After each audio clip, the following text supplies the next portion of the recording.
Querida, fala pra tia, fala. Tem uns moleques que falam assim, fala, que fuma muito. Fala, tio Dilma. Fala jovens, bem-vindos a mais um Papo de Convés. E Gustavo, hoje vamos falar sobre Rogue One, uma história Star Wars.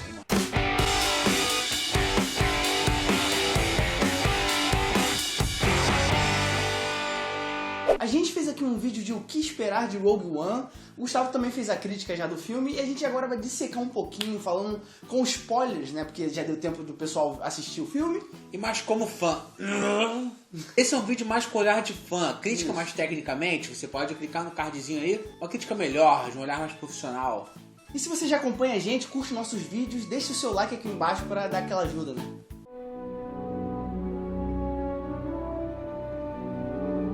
E olha, pra começar, esse filme já entra no meu top 3 Star Wars.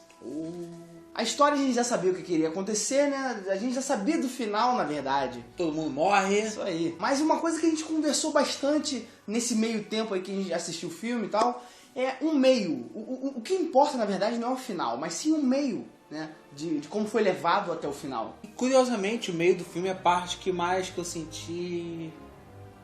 Mais arrastado. Dá uma andada ali que, né, deixa o filme... Você sente um pouco o tamanho do filme de ser longo, o que não é ruim. No filme isso não é uma coisa ruim. Só que é uma barriguinha ali de roteiro, né, que o Garfield deixa... Pra explicar algumas coisas. É o momento que eles usam pra explicar, pra dialogar mais. Isso. Né, pro público mais casual isso pode ficar um pouquinho mais arrastado. Mas todos os filmes de Star Wars, se você for ver, tem esse momento. Tirando, acho que o Império Contra-Ataca, que é o mais filme de Star Wars mesmo, o filme mais... melhor tecnicamente, não falei mais melhor, falei mais, aí eu cortei e falei melhor. Tecnicamente, entendeu? Meu filme favorito em questão de carinho é o episódio 4, Nova Esperança, que eu mais gosto. Mas o Império Contra-Ataca, ele é mais filme mesmo, melhor filme. Gosto mais do episódio 7 que desse, do Rogue One. Só que o Rogue One ele tá um pouquinho à frente ali pra mim do episódio 6. Porque a cena dos ursinhos carinhosos me dá um ódio, cara, no episódio 3. O episódio 3 perde muito comigo por causa dos ursinhos carinhosos. E é melhor do que o episódio 1, 2 e 3, com certeza. O meu favorito de Star Wars ainda é o Império Contra-Ataca, que é o quinto, no caso o segundo, na verdade. Mas Rogue One entra no meu top 3. Eu gostei demais. Como a gente viu no filme, não tem Jedis, não tem alguns elementos que tem em Star Wars, mas é muito a cara de Star Wars.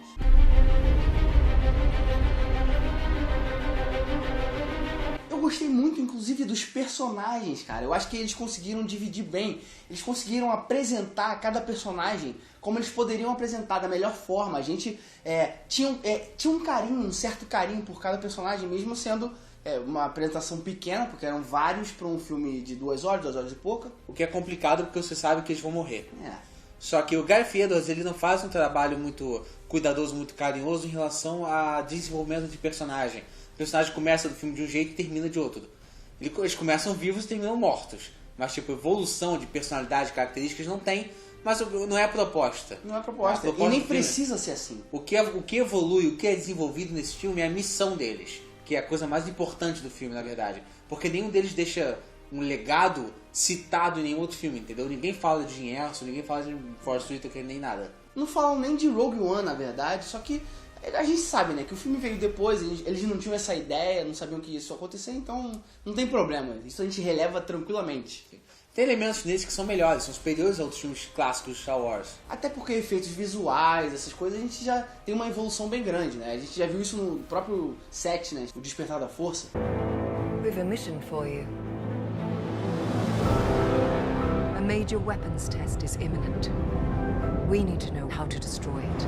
Então, vamos falar aqui da Jyn Erso, que é a personagem da Felicity Jones, que é uma personagem que eu gostei, mas eu percebi que eles não quiseram dar a mesma escala dela para o que a Rey tem no Despertar da Força. Sim, inclusive a Rey é um personagem melhor, muito mais carismática. A Daisy Ridley, para mim, tem uma atuação superior à da Felicity Jones, mas isso não é justo nem comparar, porque como eu falei, a questão da proposta, a Rey vai ter 3 filmes, né?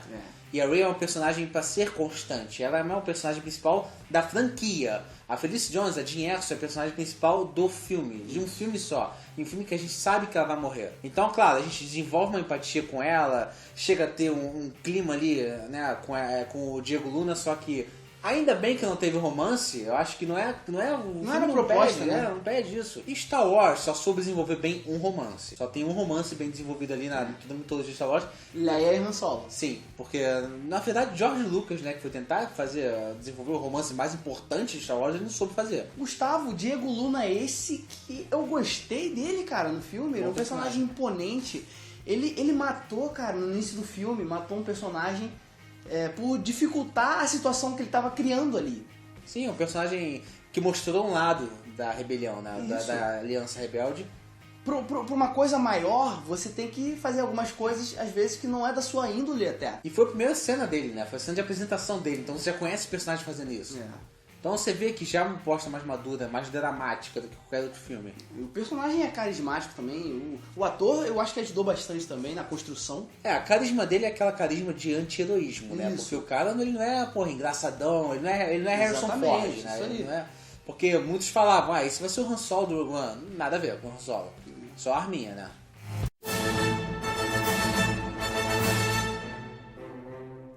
Se por um lado tem essa situação que eu citei do Gareth Edwards não trabalhar muito bem os personagens por não ser a proposta do filme, por outro lado ele desenvolve muito bem a escala. A questão de escala, quando você vê sempre pegando de baixo pra cima, uma coisa que ele fazia em Godzilla. As cenas de batalha, principalmente as cenas de guerra, são muito bem feitas nesse filme e são as mais bem feitas de toda a mitologia de Star Wars, né? Que estão em termos de batalha. Nessa transição do primeiro pro segundo ato, quando a gente conhece o personagem do Donnie Yen, que é um ótimo personagem também, o personagem mais engraçado depois do robô, né? Essa cena é muito boa também. É uma cena no meio lá pro meio do filme, do começo pro meio. The captain says you are a friend. I will not kill you. Thanks. Você falou aí no robô, né? O K2, que é o apelido mais carinhoso dele, seria o melhor droid? Sim, Star inclusive Wars? rouba a cena, né, do filme. Ele rouba a cena.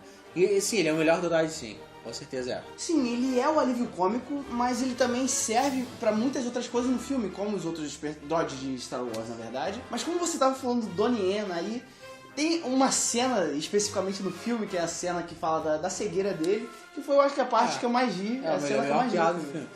Mas é por isso que o K2 é perfeito pra esse filme, porque todo filme Disney, esses filmes assim de aventura, eles têm que ter a pegada cômica. Só que desde o trailer você vê que é um filme sombrio. A fotografia dele é mais escura, os personagens são roupas mais sóbrias, mais pretas, mais escuras. Tem até Stormtroopers pretos, né? Que são os Death Troopers. E aí, qual tipo de humor melhor do que o humor sarcástico pra botar num filme desse?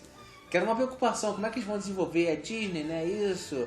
Você vê que o episódio 7 é um filme muito bem humorado e casa perfeitamente com a proposta do J.J. Abrams naquele filme. Mas a proposta do Edwards nesse filme foi ser um filme sombrio, um filme mais maduro. Filme mais maduro de Star Wars, inclusive. Mais maduro do que o episódio 3 até. Como não é da mesma linhagem, parece que eles tiveram uma maior liberdade de explorar essa situação de ser um filme mais adulto, vamos colocar assim, né? Sim, é por isso que o alívio cômico casa perfeito com essa maturidade do filme, entendeu? Porque é um humor sarcástico, quase que um humor negro. Né? Um humor que você tem que ser um pouquinho mais, talvez, maduro para entender, para compreender.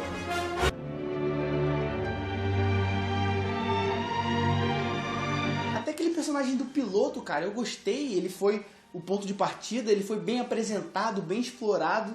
Eu acho que durante o filme, na hora da morte dele, é uma hora que a gente não espera que ele vai morrer, né? Só que aí o filme ele faz uma coisa que, se fosse meu filme, eu mataria um desses importantes antes, lá pro meio do filme. Porque normalmente é isso que dá aquele ponto de partida pra missão. Você vê, por exemplo, em Vingadores, não tem muito a ver isso, mas o Coulson morre lá no meio do filme. Os Vingadores partem pra se unir finalmente entendeu? Por causa disso, mas teve o Forrest Whitaker. Mas morreu, eu falei naquele o personagem Forrest Whitaker, ele... Eu não sei se cortaram a cena dele, mas ele é um personagem que não ficou claro. Eu posso falar com spoilers agora, que eu quis dizer, né, que é mais crítica. Não fica clara a importância da ausência dele pra Jyn Erso quando ele morre. Ele morreu e agora? Não tem isso. Fala, caraca, como é que ela vai ficar agora? Não existe essa preocupação do roteiro. O que também não é exigido, né? Porque, como eu falei, não é um erro, mas é uma coisa que eu falei diferente. A gente conhece o Forrest Whitaker quando com a Jyn Erso pequena. Depois corta pra ela adulta, já separada dele. E nem pra contar em flashback. Ele simplesmente fala, a gente não se vê há muito tempo, entendeu?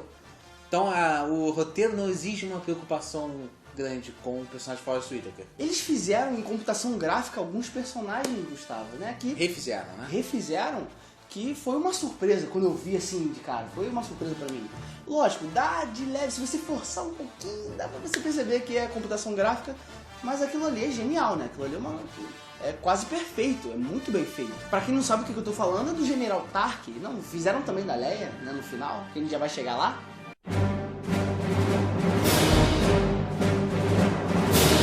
Darth Vader, Gustavo.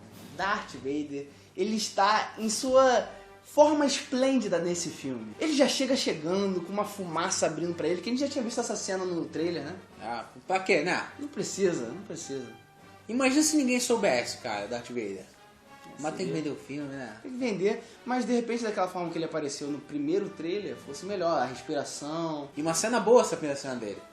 Ele com o Krennic ali, a cena importante. Você vê que o cara, ele se rebaixa mesmo, entendeu? O vilão desse filme.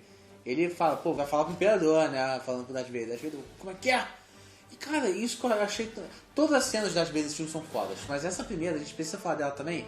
Que, tipo, ele fala do Imperador e o Darth Vader de costas. O cara, ele começa a sentir aqui, né? O Krennic, né? Ele começa a sentir... Sentir a força. É, e o Darth Vader tá parado ali, eu achei muito foda, de costas, ele mostrando gafetas, ele fez bem esse filme, cara. Então eu achei isso genial, é um detalhezinho que eu gostei muito, ele começa assim, você não vê, na outra vez você vê ele pegando o Paisel, o mestre Paisel do Game of Thrones, ele pegando, fazendo assim, né, tipo, fazendo assim, e nesse não, só vê de costas e o cara começa... Eu falei, caralho, que delícia, a gente no cinema, a gente, caralho, cara. Gustavo, a cena final do Darth Vader, é a segunda cena dele e última, ele chega chegando já, né? Todo transudo, né? Todo ali. transudo. Aí o Darth Vader, aniquila, sabe? A gente devia torcer pros caras, cara. Parecia soldadinho de papel. A gente devia torcer pros caras, só que a gente vibrava tanto. É. E tipo, a gente em cabine, eu nunca vi em cabine de imprensa todo mundo vibrando, sabe? E Uou, nega! Darth Vader senta a porrada, né, cara? Destrói. Ele Aquilo usa ali. força, ele usa a força. É foda ele usando a força assim, sabe? Essa cena, olha, se não é a melhor cena de Star Wars, é uma das melhores. Porque dele revelando que é o pai do Luke, é uma cena simbólica, exatamente. História, agora, aquela mais cena marcante. que você vai assistir e te empolgar, e você vai assistir de novo, em casa ou no cinema de novo, e te empolgar de novo. Isso pra mim é o fanservice, assim, literalmente, sabe? O que é literalmente fanservice. E lembrando que fanservice é uma coisa ruim. E sabe, orgasmo nerd, o que você quiser chamar, é isso, na essência, entendeu? Na literal, entendeu? Porque é uma coisa que todo mundo queria ver, o Darth Vader aniquilando pessoas, sabe? Por exemplo, a gente não viu Darth Vader no cinema, a gente viu Anakin Skywalker, que foi meio meia boca ali, né? E no finalzinho do episódio 3 ele aparece, dá um gritinho, uou! E acaba assim. Então a gente viu o Darth Vader original. Enquanto eu assistia essa cena, no pouco tempo que a cena teve, você tem tempo de pensar em muita coisa, sabe? Falei, caralho, eu tô vendo o cara no cinema, entendeu? Eu tô vendo ele ali. Como eu já disse, a gente viu que os soldadinhos conseguiram roubar os planos da Estrela da Morte e chegou na mão de quem? Pô, Princesa Leia. Princesa Leia, que a gente já sabe que isso ia acontecer, mas a gente não sabia que ia aparecer, né? É dessa porque forma. no momento em que... Essa cena não tem no episódio 4, a cena que acontece ali. O episódio 4 começa um pouquinho depois dessa cena, se eu não me engano. Acho que não aparece ela falando Hope, né? Eu posso estar bastante enganado. Então, você vê naquele momento da nave ali, quando tá tudo bem já, os caras correndo, é muito familiar, sabe? Eu falei, caraca... Eu já vi isso em algum lugar. Tá começando o episódio 4, aí abre a porta, aí a Leia de costas, porra, precisa Leia. Não vai mostrar o rosto dela, né? Ok, botaram outra atriz ali, o que vai ser? Não bota outra atriz não, tem que ser a Carrie Fisher. Não é que mostrou, miserável. Pô, você nem vê a questão de, não, a computação gráfica, horrível. Teve gente que falou que ficou horrível. Foi uma delícia, né? Você vê a Leia ali, precisa Leia, sabe, de novo, como eu falei, no cinema, vendo pela primeira vez, entendeu? Eles acertaram na proposta. You're rebels, aren't you? Save the rebellion! Save the dream! Então é isso, pessoal. Como vocês podem ver, a gente adorou o filme. Quero ver de novo, quero comprar, quero ter na minha coleção. E coloca você aqui embaixo nos comentários o que você achou do filme. Você pode não ter gostado tanto, você pode ter gostado tanto quanto a gente, mais até seu filme favorito de Star Wars. Comenta a posição que ele tá no seu ranking, né? E se você gostou do vídeo, não esquece de curtir aqui embaixo, que isso ajuda muito a gente na divulgação. Se inscreve no nosso canal para acompanhar, para receber mais vídeos como esse. Confere aqui embaixo também na descrição nossas redes sociais, segue a gente lá. É isso aí. Valeu.